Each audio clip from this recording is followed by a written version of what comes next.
Okay, guys, we'll pick up where we left off in the last session. We talked about kind of an overview of the position, and we got into blocking and stances and starts. Now we get into kind of show you as many drills as I can in terms of what we emphasize and try to get done in terms of routes and breaks and press releases and all that business, catching the ball. So here we go. Just the typical cone drills, top of route stuff. Here's some things we try to emphasize. Like I talked about earlier with the boom, boom, boom, the 1, 2, 3. Watch this last three steps, okay? I'll try to, excuse me here. 1, 2, 3. I mean, that's how you get yourself stopped. That first step with that right leg, with that knee brace, is what balances, takes most of the brunt, not the last step, but third to last step. Takes most of the weight, most of the pressure. And now those last two steps get you in transition, okay, and get yourself stopped with those last two steps to drive back to the quarterback. Because if I'm that DB, I want to stand there as a coach. I'm going to look at this guy. I want to see his chest go down over his knees. I think he's leaned back here a little bit. I want to see his eyes looking through me, so I feel a burst like he's going to run through me. But I want to see one take most of the weight, most of the pressure, and 2, 3 quick to transition back to the quarterback. 2, 3, we go through. Okay, we'll see as we go through here now. The step break is not as much of it's a little bit an emphasis. You'll see sometimes you get out of whack in terms of getting to the cone after catching the ball and throwing it back to the quarterback. It's really this one. I mean, that just gives you an extra break, an extra time you have to change direction and get around the cone. But same thing here, okay? 1, 2, 3, boom, and I'm driving back to the core. I'm straining to absorb all that weight to get myself stopped, to pivot and transition, get distance from the DB and get back to the ball. Watch, there's a good contrast here between this guy and this guy, where you'll see what I'm talking about. Okay, here we go. Tall guy, high cut, really got to strain to get low, to not show your chest to the DB. It takes work, and it's running hoops, it's running cones, it's doing everything you can to lower your center, your body's center of gravity, which is not natural. But guys, the best ones, they can do it. Okay, here we go. 1, 2, 3, get stopped. That right foot sinks into the ground, too quick, back to the quarterback. Again, this is what I'm saying. Sometimes you get out of whack in terms of that second cone. So that's more just a change of direction cone. Now, if you look at this, okay, these are about 5, 6 yards apart. You can put them as long as you want. This is really a 10-yard curl, or it could be an 18-yard comeback on this break. 5, 6 yards is enough, I think, to get them accelerating fast through the cone and then break out of it. This one's more of a turn to get balanced up, but it's still working your feet, trying to get balanced. And here we'll make another break on this cone. 1, 2, 3. Okay? Most of the weight, as you see, is he throws himself down on that right foot right there. The last 2 steps just get him balanced up. He comes back to the ball. Now, watch this guy. Okay, where's he going? He just made the big step there. Inside foot. Okay, now it's 1 left foot, 2, 3, 4. Now, does it make a big? Yeah, I think it does make a big difference, because now that's extra time if you're a good DB. I already saw a little bit of a raise up. Don't really want that, but we want the guy to get himself to where he's throwing his weight down. But we want it to be one more step. It's one more push up the field. It's a little bit deeper the DB goes. It's a little bit later for the DB to start his break, to transition back to you as you're going back. Keep your distance, okay? So the showing on that inside foot doesn't seem like much, but it makes a difference now, because you already threw your weight into it, and now it's 2, 3, 4. Boom, it's a 4-step break instead of 3. That's not what we're looking for, okay? So here, boom, boom, boom. It's an extra step. Get gathered. If I'm a DB, man, I'm breaking on this thing. Watch, it comes back the other way, same thing. 1, 2, 3, 4. It's a 4-step break. Those last 2 are baby steps, but he's not getting anything out of it. Why? Because the momentum's already stopped with the big foot, the second step. So those last 2 steps are like a waste of time. At least if the outside foot or whatever, the break foot hit first, then those last are just quick to balance up, get some power loaded in your hips to be able to transition back to the ball. If you get it all done with an early step, and your second step kind of gets yourself balanced up, Now I got to take 2 more steps to do nothing, and that DB is coming towards me. So that's why it's the last 3 steps of the route we try to emphasize in terms of making the break. This guy is a little bit better. Okay, here we go. This guy's really turned into a really good route runner. Okay, look how low he gets. That's the position you want right there. Okay, you can see the straining over here as a coach to show, hey, I want the chest out over your knee. I want the chest over the knees. I want the weight going forward. I don't want to sit back in the chair. I want to push the thing forward. That's a pretty damn good look at it right there. I want to see the top of the helmet or your eyes go right through me. I don't want to see him going back to find the quarterback. I don't want to see him looking straight down on the ground like you don't know what you can't get yourself down. I want to see the top of the helmet. I want to see those eyes looking right through me, because then it could be a double move. Maybe it's coming out of it, but it gets yourself balanced up quicker and it gives you a chance to get back through the quarterback. That's a pretty good look at it. Again, get balanced up, another break, back out of it. Okay, so again, this is a 4-cone drill, but it's really 2 breaks, and this is just to kind of get yourself balanced up. At least it gets them, moving their feet. Now the other thing is this. Okay, watch this guy. Now I know, okay, there's 2 ways to think of it, okay? Some guys, you kind of think of it as it's the middle of the route, so you kind of walk into it and then go, okay? Or you could go ahead and work this into another stance and start opportunity. You get the guy in a good stance, maybe you make the cadence calls. Now you want to move the thing along too, but it could potentially be an opportunity for you to double up and get stance and start done as well, in the drill. Boom, good break, okay? All right, now. All right, this is just kind of the same thing. The last one was kind of come back. This is more curl going back through the ball, but it's the same idea. And again, if you can ever get a camera, I think you always want to stand there as the coach.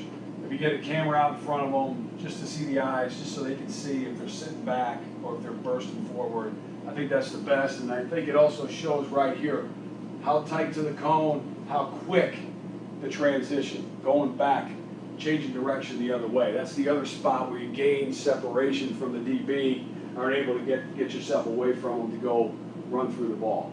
So again, you can space these things as much as you want. Some of them are more breaks and more balance type thing. You could make it a conditioning drill if you want. If not, early in practice, maybe late in practice, you don't want to kill the guys, you can shorten them up. It's all footwork. It's all just getting them used to transition fast. Like, look at this here, good stance. Okay, now, again, working it in, stance and start. Bang, bang, bang. 1, 2, 3. And then back. Watch the quick feet at the top. Okay, look at his body lean. Look at his position. He doesn't raise up. He's not sitting back. And everything goes full speed right back at the quarterback. That's a pretty good look at a break. Okay, so, we'll go through a couple of these here. I don't want to get too bogged down. Here's another look. Okay, a little bit different perspective on it. 1, 2, 3. Bang. Back through the quarterback. Again, the only thing you sacrifice here a little bit is, it's whether or not you want him to catch through, catch and tuck and look it in.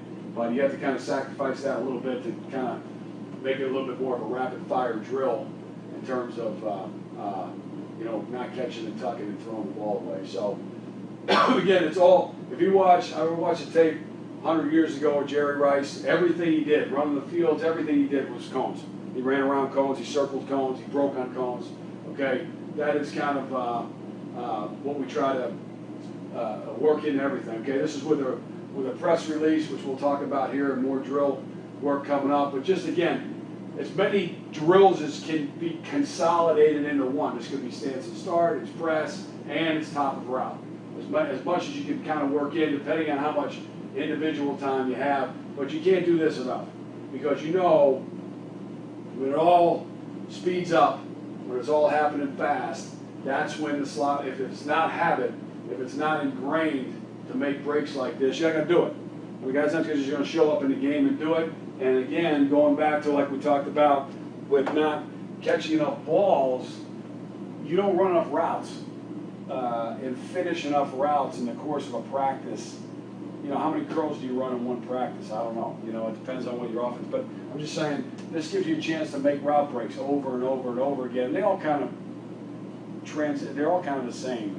Curl, come back in. You know, they all involve getting yourself stopped, getting yourself under control, getting out of the cut, staying low with your weight up forward, and bursting back to the quarterback. So again, so see that here. Let me buzz through to get a couple. Now here's your in cuts. Again, tough to do. Speed in. There's a lot of people like to speed in, and then they, you know, run through the break and they lose ground. They try to fight back or whatever. The square in is, I think, better. There's more control. Quarterback knows where he's going to be coming out of it, and it also just plays into, as you drill it, it's the same as, you got to get yourself stopped, the same as a curl. You're just going across rather than going back to the quarterback. Same deal. Get yourself stopped on that outside foot, 3 quick steps at the top, and you're running right through the break. Okay, again, I know you guys have all seen these drills 100 times, but as much, they can't run them enough. You know, we've thrown these in here again, just consolidating, you know, drills together. You know, you're not trying to teach one-hand catches, but sometimes they happen. You catch one rather than throw it back to the quarterback, get yourself out, make a one-handed catch. You know, just something, again, it makes it a little more fun for the guys. It's a little more emphasis on, can the guy do it? Can you concentrate? Watch him look this thing, and you really got to look that in now. You're making a one-handed catch, and make sure you use everything you got at that point. Body, elbow, lock it, everything you have to go ahead and tuck it away and make the catch. So that's just something that kind of breaks up the monotony a little bit, makes it a little more fun, you know, and then you don't have to throw the ball back to the quarterback after making the catch, okay? Yeah, just working other deals into it. I think you guys kind of get the point there. Okay, now, this, I think, is one of the great drills that you can do, okay, and it's always a starter. I started every practice with it. Again, you can work the release into it as well. But circling 3 cones, the first time guys do it, if you can film it with a phone or whatever you film it with, it's good because they don't even realize that as they're going, your natural inclination, you know, you want to get down in that good stance, and you want to stay, whatever that stance position is, you want to stay in it through all of these cones. You want to strain your body to stay low, because that teaches you to run. It's how you're supposed to be positioned at the top of the break.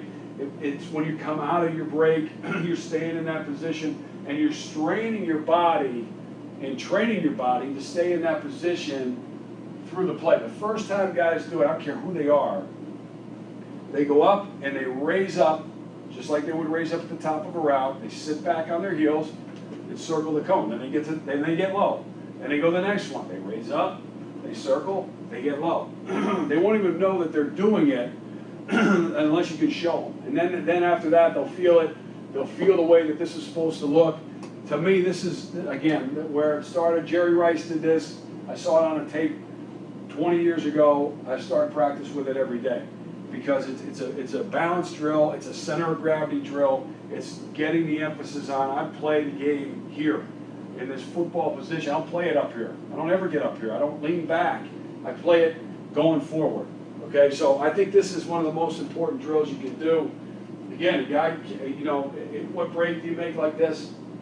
But look at you want the forward lean, you want fast feet around the cone, and when you put that foot in the ground, I want to accelerate out and I don't want to raise up. I want to go down. This is a perfect look at it right here.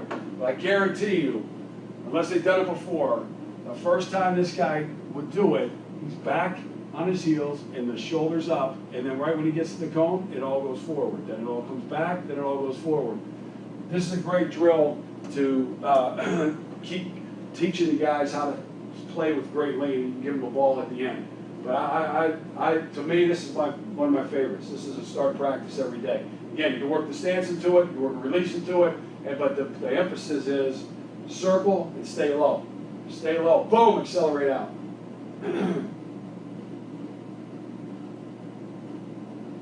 The other thing you can have them do is change speeds as they go. They could kind of come out of it, jog for half of it, then boom, hit the gas, jog half, hit the gas, just to emphasize staying low. But this is one of my all-time favorite drills right here. Again, you can see here this guy's straining. He wants to lean, but watch him. He wants to lean back. You got to push him up. You got to get him forward. You got to get that weight up. Forward, over the knee. You see his inclinations. Lean back. Lean back. You got to get him going forward. The whole body moves around the cone, not just the hips. The whole body's got to be up here, and then back, then up, and then back. Not, you don't just throw your feet out there. That's not how you make breaks. Same thing here. Guys leaning back. Leaning back. First time he did it, right here. So this is a good example. This is the first time this guy's played in the league in a number of years. Travis Benjamin from Miami, Florida. Done it a number of times. That was his first inclination, doing the drill for the first time. Lean back.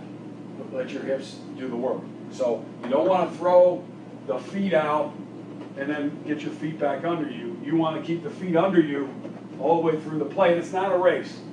Okay, eventually, a guy like this guy could run through it with relative speed. It's not a race. Because if it's a race, you'll do just what these guys are doing. Throw their feet out in front, get their feet back under. It's you go around that thing, I'm down the whole interval of the rep.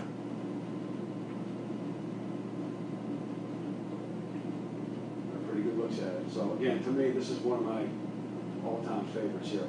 Okay. Okay, same thing. Just another group of guys doing it again. A little bit of a lean back here, but it's once you get used to doing it, you know, you can see right here, he's leaning back a little bit. He's starting to just use his feet a little bit too much. But look at the feet. Now again, first time the guy does it, the feet didn't look like that. So it's all playing into any kind of break because it's fast feet, and you're emphasizing staying low through the interval of the play. Okay, so again, just another look at it. But you can put the cones closer together. You can keep them. This guy's a pretty good example right here. Look at him, staying low. Right here, staying low, and then blow through the ball. So, good look at it. Favorite drill of mine. Again, you can work the releases into it. You can throw the ball as in cuts, comebacks, curls, right at them, whatever you want at the top. And it's a good drill to do.